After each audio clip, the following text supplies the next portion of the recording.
My name is Advocate Phyllis DeFito. I am the Managing Executive for the Western region within the Transnet National Ports Authority. That means I am responsible for the 3 ports in the Western Cape. That is the Port of Cape Town, the Port of Saldanha, and the Port of Mossel Bay.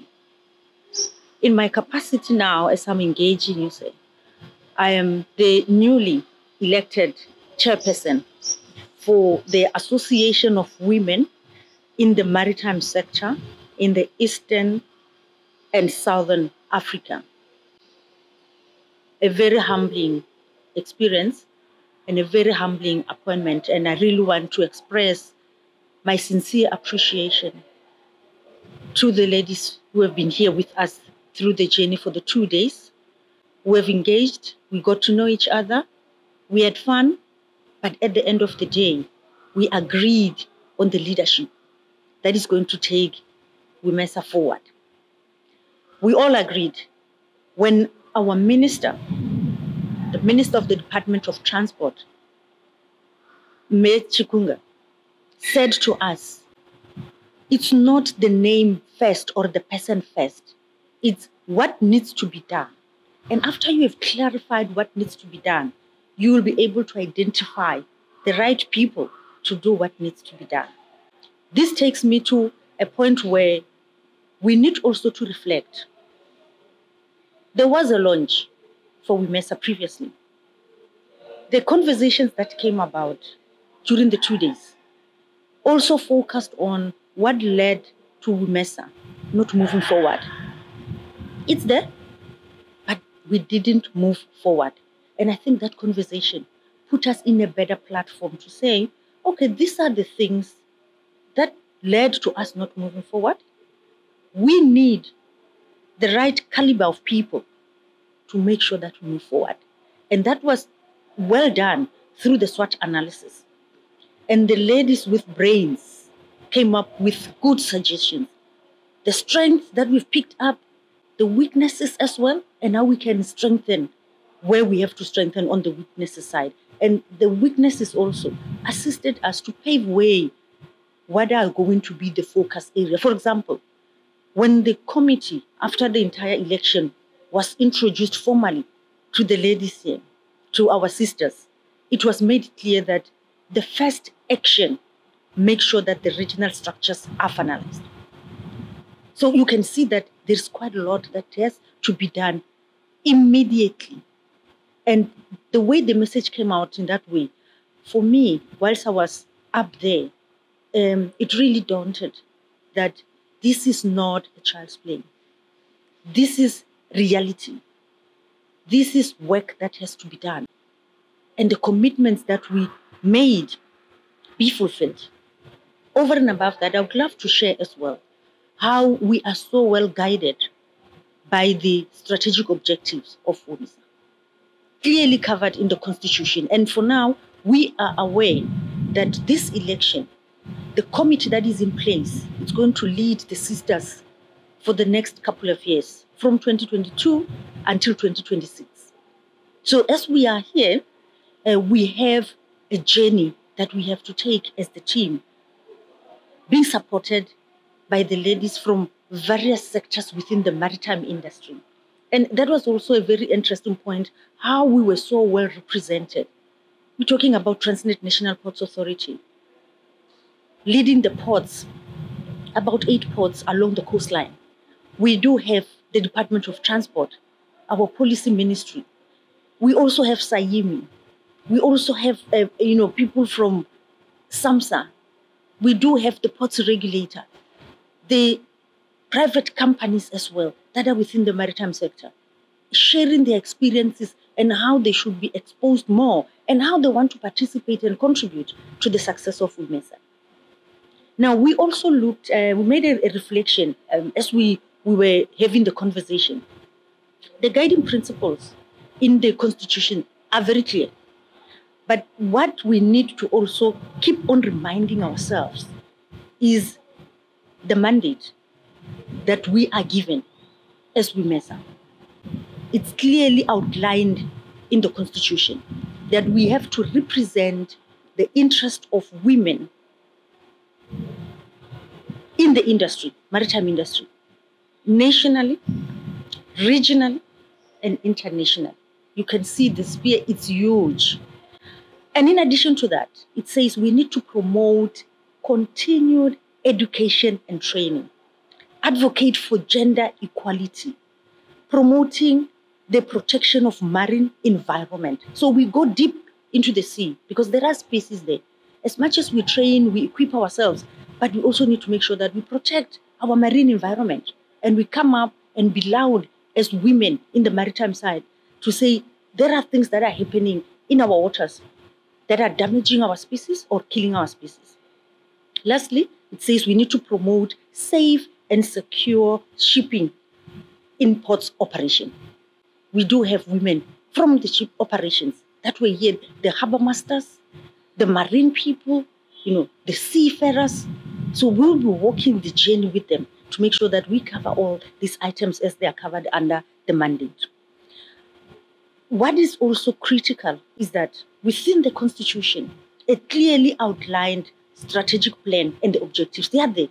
A total of about 11 objectives that we need to focus on. We discussed on some of them. For example, when the weaknesses were mentioned, it was said, we don't even know what Womesa is all about. Some people who have been in the waters, the seafarers, for more than 10 years, saying, we are hearing about Womesa only now.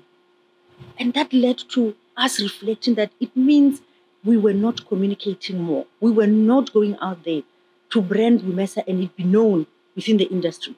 So it's some of those challenges that we're going to take on board, sir, to make sure that we go out there. It's highlighted there as one of the objectives that we need to go out there and talk about Womesa and make sure that it's known. Go into the community, social responsibility. So some of the objectives, without wasting time of listing 11 of them, but I can assure you that we are very much clear on what is expected for us to fulfill the mandate we are given through the Constitution and also by the ladies who put us into the positions. The other thing that I really want to highlight is within the Constitution, and I think work was done well, whereby there was a reflection as well as to what happened the previous tenure. And there was a balanced scorecard as well listed in there, highlighting each and every objective that was set for the previous tenure and how far they've moved with each and every objective. What is concerning for me is that most of them are saying partially implemented, ongoing. I mean, you talk about a period of more than 2 years or 3 years. We cannot still be talking about partial implementation. When we have to account, even at the end of the tenure, we need to be saying fully implemented and also show the results, not just in paper, but the practical examples of what we mean when we say fully implemented. So for me, it was a critical point to say, as we reflect and we look at the weaknesses, we must be the doers as well. We mustn't just talk. The time of talk shop, talking, not implementing, it's over. Now, you mentioned implementation and looking at the association's 22-2026 strategic plan, where these 11 objectives that you've indicated are listed. South Africa has been missing in action as a chapter. The question I think I have in my mind is, having not informed that strategic plan for the period, and given the tenure of the current leadership, what will be your approach in identifying and blending South Africa women's specific needs to the broad regional strategic plan? It's a very interesting and a very important question, especially coming from a gentleman thinking for us as ladies, because we should do that. The strategic plan is there. We already know the objectives, but we might be having certain objectives that are critical and we want to push forward for South Africa. What comforts me is that within that report, because I really went in detail looking at that constitution which was distributed here, it indicates that most of those objectives that we still have to continue with, they're actually coming on from the previous 10 because they were not implemented fully. With the disruption of COVID as well. Exactly. With the disruption, but they were not implemented fully. And that gives me comfort. South Africa, as one of the founding members, was there. The objectives were set. We had a challenge, not fully implemented. We are going to take them on because even the document clearly indicates that the objectives that were reviewed, considering the fact that there were limitations in terms of the implementation of the previous 10. So for me, it strikes that balance. But there are those things that we will still be pushing more. For example, increasing awareness of women and visibility within the maritime sector. We do have quite a lot. South Africa is rich. A lot of maritime industry companies with women leading or in supporting functions.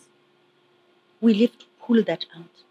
And hence, when the nominations were done, we had to focus on the people that we are bringing on board, the expertise that they will bring. Not only that, but also the resources that might be required. I mean, when you talk about branding and you talk about communication, automatically you need to have things like a laptop, you need to have things like how you send your messages, knowledge of stakeholders. We looked into that. So that item is already paved out. It's just for us now to join in the implementation, going out and get those women in maritime that we can expose. In the next 100 days in office, your first 100 days in office, what will be your major goal and what would be the idea of those goals in terms of achievements? What are you targeting as low-hanging fruit? And my approach is firmed up on what was said that led to us not moving forward. And as part of the weaknesses, failure to implement, the organization not being known. The focus is going to be also stakeholder engagement. Because when we engage the stakeholders, they get to know about the existence of Womesa. They get to understand how does it contribute to the economy of this country, to their space as well, and how can they be brought on board to contribute for the success of Womesa. The moment we engage thoroughly, we talk to the relevant people, it's going to put us at a better platform because we'll be getting more hands, more support, and getting to be known of what is it that we can deliver. All those objectives that we listed in the Constitution, about 11 of them, they will never be implemented successfully without the buy-in and the support of the stakeholder. So that is one of the key things that we'll need to focus on. And in doing that, it's going to assist us to finalize those structures that the mandate was very clear. The first coming days, firm up the structure because we need that support. And that will be led also by communication. Stakeholder goes hand in hand with communication. As we engage, we also communicate. But also make sure that we are going to firm up the plan. Action plan is critical. In the next 90 days, we must have a firmed up action plan. The way we are heated now, the excitement is very high. Women, they feel their space and they feel that they can contribute. We need to keep the momentum. Wonderful. I think we could spend more time talking about it because there are various other issues that I think I really am interested in, such as, for example, Womesa gets established in 2007 with the inspiration and support of the IMO, going back to 1998. And it just so happens to be located in Kenya. And a question could arise. Shouldn't be South Africa's contribution, given its status, to also host Womesa at some point? Yeah. You don't have to answer that. I can answer it. I'm very much clear about it because I've learned with the experience of being involved in the PAMESA from TNPA side. I had that opportunity where I was afforded to participate within PAMESA. At some point, I was also the chair for the port operation, which is a subcommittee of PAMESA board. The very same question has previously been asked, that PAMESA is hosted in Kenya. Can we consider having PAMESA at least being hosted in South Africa? I can tell you, giving an example with PAMESA side, the constitution clearly indicates where the office should be based. Now, if we try to also amend those things, it goes back to the governance processes. Are we amending the constitution? So it's something that it can be done, but we just have to make sure governance processes are followed accordingly. Because as we are working together, we shouldn't be disrupting the way things have been happening.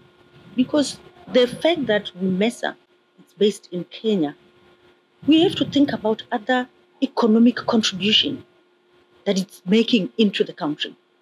Are we at the same position with Kenya that we can really require to host the office, Because people, when there are conferences, they'll go to Kenya and they are, paying for flights, they are paying for hotels, they are contributing to the success of the economy. So it's those things that we have to balance. But I know for sure that it's a question that everyone in every structure will ask, especially that you are part of the founding members and you are actively participating. Thank you so much for your time. I truly appreciate it, and good luck with Womesa South Africa chapter.